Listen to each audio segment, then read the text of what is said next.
Hey guys, my name is BackSinner and welcome back to Obduction. So I haven't played this in a long time now, and I almost forgot what I had to do when I started playing this, when I picked this back up again. This thing rotates around and I have to go back into Hunrath to actually spin that orb around so that I can oh my god, how do I explain this? Ugh. What happened was I needed to travel back between Hunrath and here to spin this platform around so that I can actually go up there or there. I actually went up here and this door was closed, so I managed to open it. I didn't do it, I didn't record it because I wanted to test it first, make sure that I wasn't going to waste any time. So let's take a look, and geez, frame rates. Okay.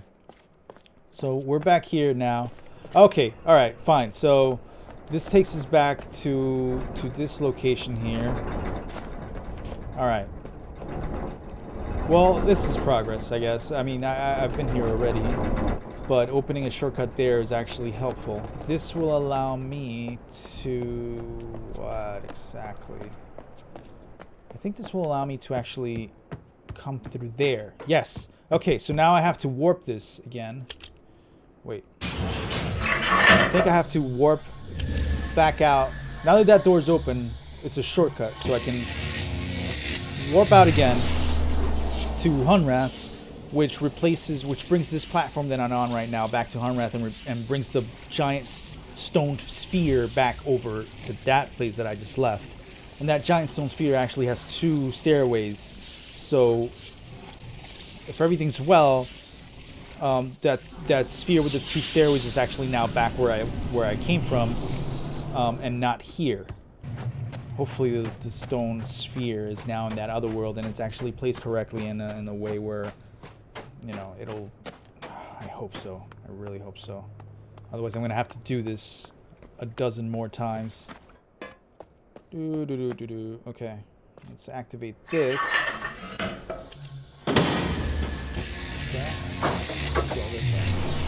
Okay, this is going to drop me off in the beginning where I started in the other world, so in order for me to make it to the sphere that I just placed over there, I need to actually take the long way around. I can't take the shortcut.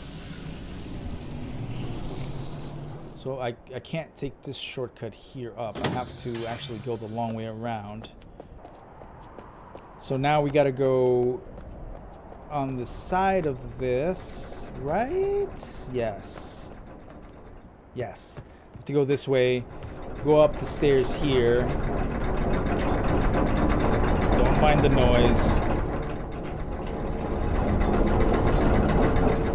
Okay, and now we can go through here, which is where the door was, and the shortcut, and the stone slab, the stone ball thing should be here, please, in the right angle. Yes, perfect. Oh my god. All right, perfect. Okay, so this door is closed from the other side, so I can't figure that out. It looks like there's a lot of bugs back there. Anyways, all right, so this is fine. I don't need to move this anymore or mess with this at all, so this is cool. So now what I need to do is, I think I need to bring this up. By the way, that's the tree there. I didn't realize this in my previous playthroughs. It completely, escaped me. But that's the tree right there. The tree of life for this world is that one right there in the red leaves. I just can't get to it because it's just, everything's just blocked off. So I need to find another way around here to make it there. But anyways, oh, hello.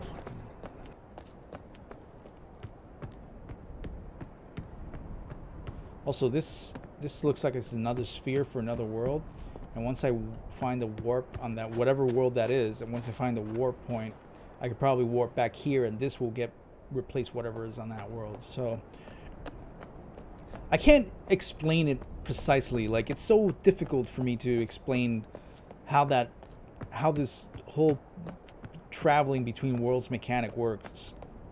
So now here's the other interesting part. This whole time I've been worrying about that orb, that stone orb back in Hunrath, and rotating it, that I completely forgot that there's warp points everywhere around here. Like there's that one, which I need to activate. And there's another one further up. I'm guessing they all take me back to Hunrath, to some other location in Hunrath, and allows me to complete more puzzles. Yeah, this one here. If I'm not mistaken, it's just stone. If I'm not mistaken, this takes me back to Hunrath, and it takes me to it takes me towards the house area. There's a tunnel behind the house that is blocked off by a stone orb. And I'm guessing this takes me there. Okay. Yes. So, I knew it. I knew it. So this sends me back to the house. And I'll show you guys in a quick second. Aha! Yeah, you see? I forget her name. Shit. What was her name? I forget. Also, weren't these shelves like stuck up with books? I think I'm just hallucinating. I might have thought I saw. Anyways, whatever. Farley. Yes, that's her name. Farley. Farley was communicating with bugs, and the way she was communicating with them, I don't remember how exactly, but this path was in her house, and it stopped right here because there was that stone orb, and I couldn't get anywhere. So I'm here now. There's something creepy.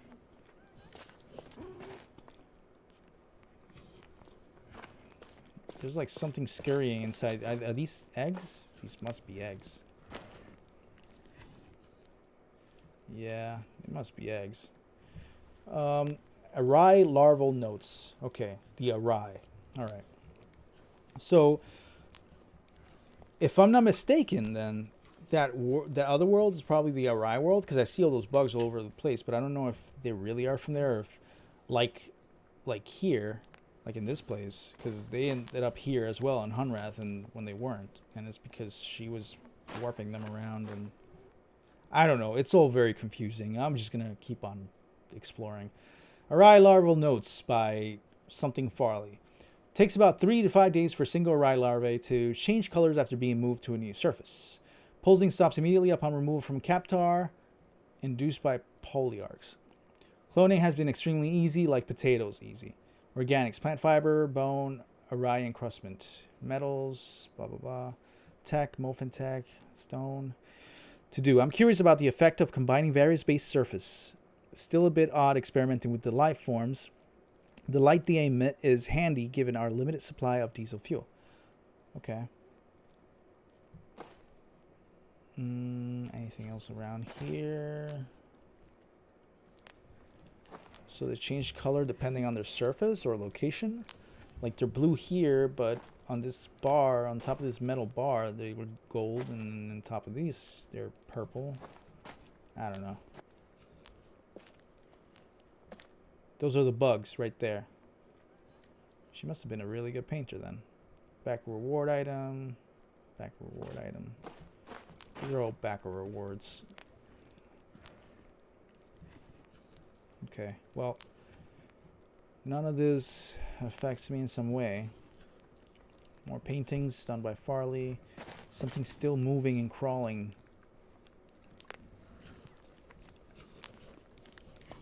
It's kind of gruesome sounding. Okay, this is her bed where she slept, I guess.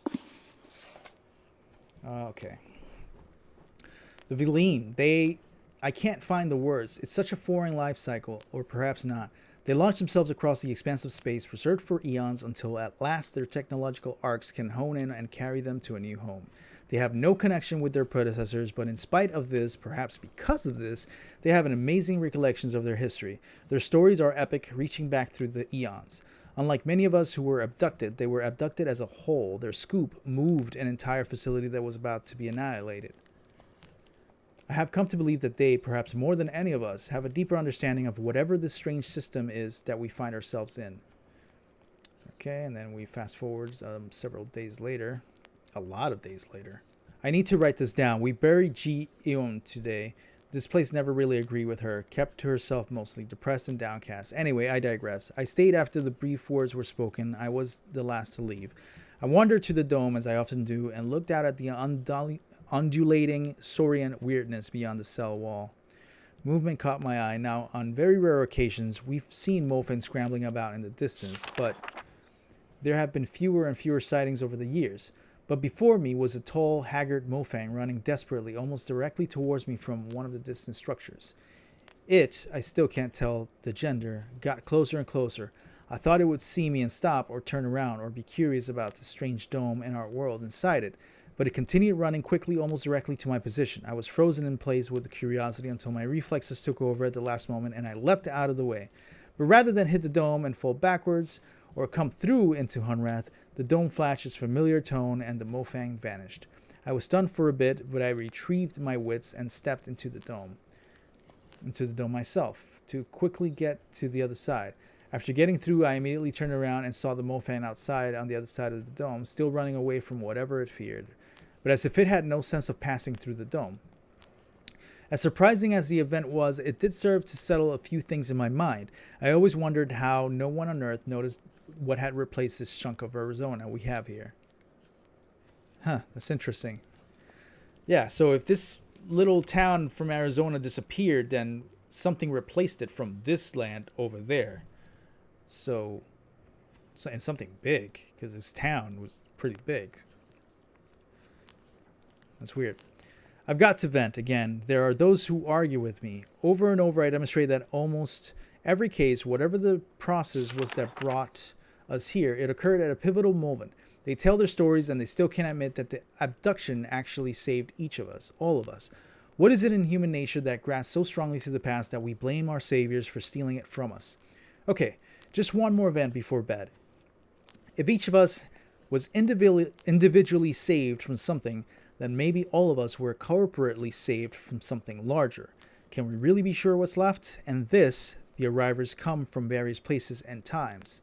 Sarah got here almost 15 years ago from the year 2055, and Vizio got here 2.5 years ago from 1942.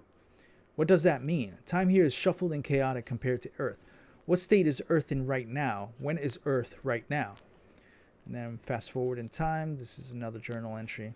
It's 3:15 a.m. and I feel compelled to journal this craziness. After spending most of yesterday meditating with the Arai, and then most of this evening discussing the nature of these worlds with CW, I had just a sip of infamous Hunrath hooch and collapsed in my chair.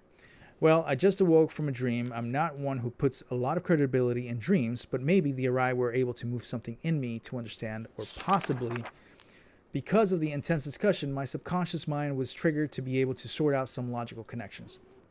Or maybe it was a hooch. The dream, I was tending a garden, an immense garden, and it wasn't just for food or flowers. It was just about the health of the garden. I kept working and working to control it and contain it and make it healthier, but the garden seemed to fight me at every turn. And after what seemed like days of work, I finally gave up in frustration. And as I stood there doing nothing, the garden flourished before my eyes, growing and spreading in every direction.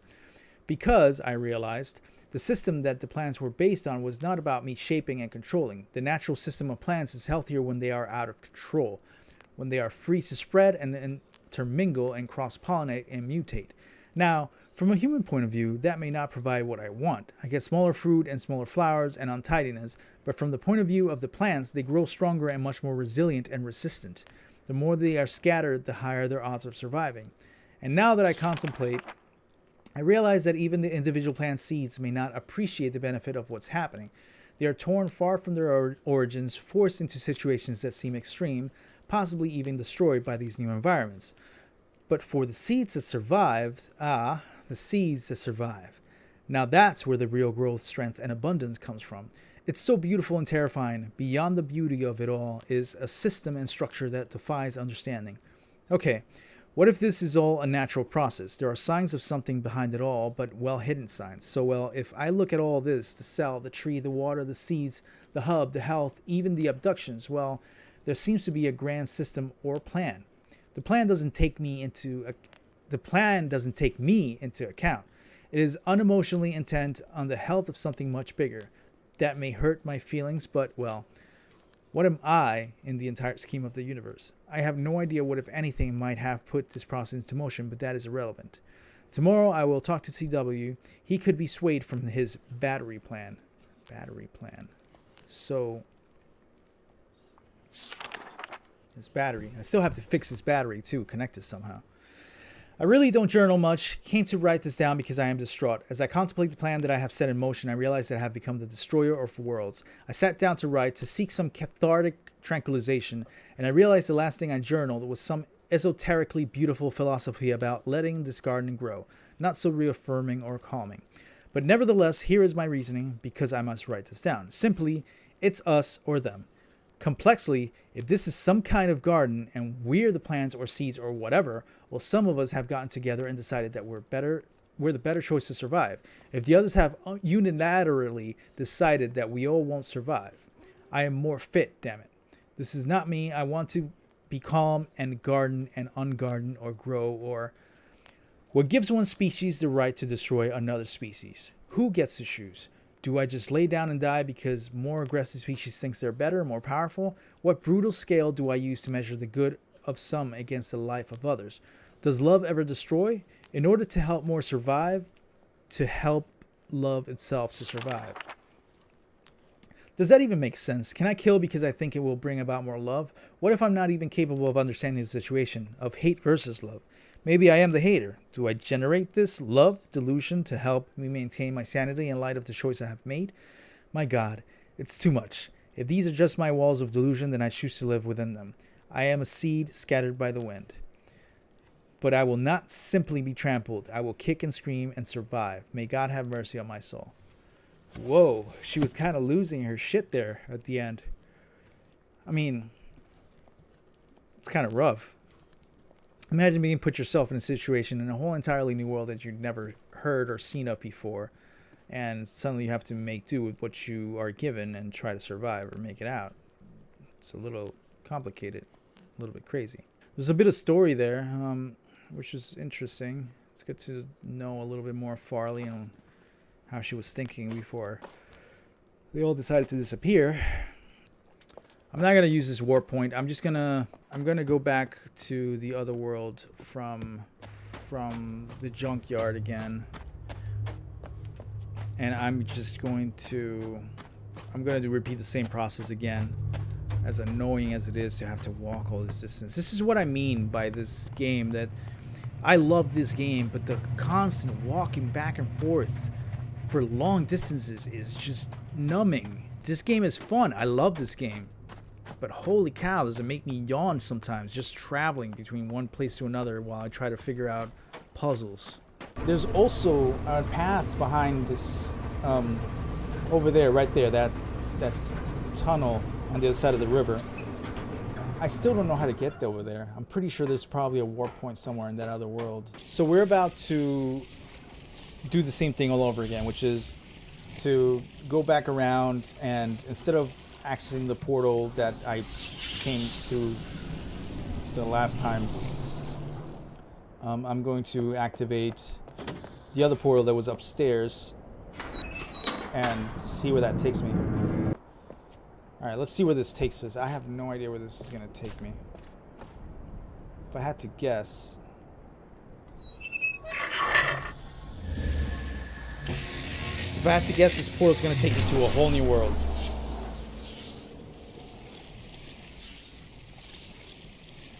That's not Hunrath, by the way. Let's see. I mean, I really hope it's like Hunrath, because I'm tired of like warping to unknown places. Yeah. Yep, it warped me to an unknown place. Just as I thought. So I'm guessing I'm in the Villain world now, or something. Yep, there's a laser creating a bubble around the place, blocking the bubble from warping. Alright, this is cool. I guess I can open that door now somehow from up here by using this, but I don't know the... I don't know the combination for it or anything.